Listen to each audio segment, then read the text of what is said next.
সবুজ মাঠে ঘেরা এক ছোট্ট গ্রাম। হাঁস মুরগি ঘুরছে, পাখি ডাকছে। একটি 7 বছর বয়সী মেয়ে, নাম শিলু, হাসতে হাসতে বন্ধুদের সাথে খেলতে যাচ্ছে। এটা হলো শিলু। ও খুবই সাধারণ এক মেয়ে, কিন্তু একটা গুণ আছে, সে কখনো মিথ্যে বলে না।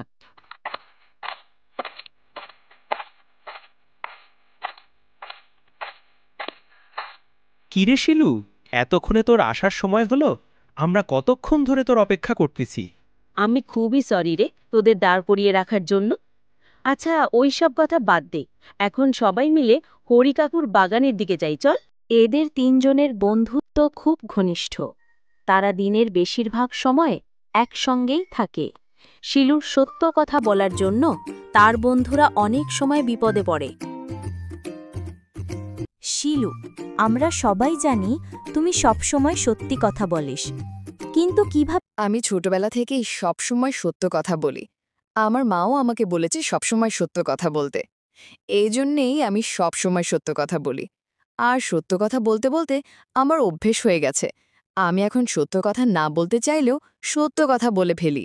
তোর এই সত্য কথা বলার জন্য আমরা সব সময় ফেঁসে যাই।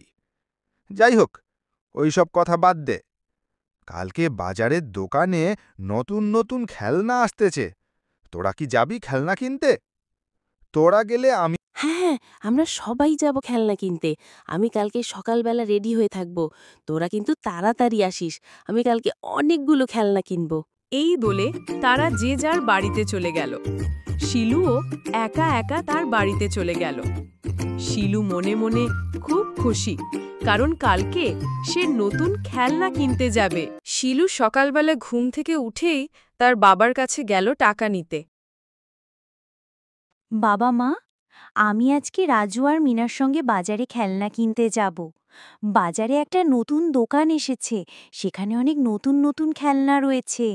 আমি ওদের সঙ্গে আজকে খেলনা কিনতে যাব। আচ্ছা যা, কিন্তু তাড়াতাড়ি বাড়ি ফিরিস। আর কোনো বদমাইশি যেন করিস না। তোর যা যা খেলনা পছন্দ হয় সব কিনিস, আর তাড়াতাড়ি সন্ধ্যার আগে বাড়ি চলে আসিস। আরে ভাই, তুই তো সব সময় সত্যি বলিস, একটু ঢাকঢোল না পেটালে চলে? না রাজু, কাল তুইও তো বলেছিলি আগে নিজেকে ঠিক করব। এভাবে তো ভুলে যাবি নিজেকেই। হ্যাঁ, শিলুর কথায় যুক্তি আছে। আজকে আম্মুকে মিথ্যে বললে কাল তুই যদি বিপদে পড়িস, তখন কে বিশ্বাস করবে? ঠিকই বলছিস রে, আমি এখনই গিয়ে আম্মুকে সব বলি। তোর এই সাহসটাই সত্যিকারের বন্ধুর কাজ। ঠিক বলেছিস, শিলুর জন্যই আমরা শিখি, সত্যি বললে বুকেও শান্তি থাকে।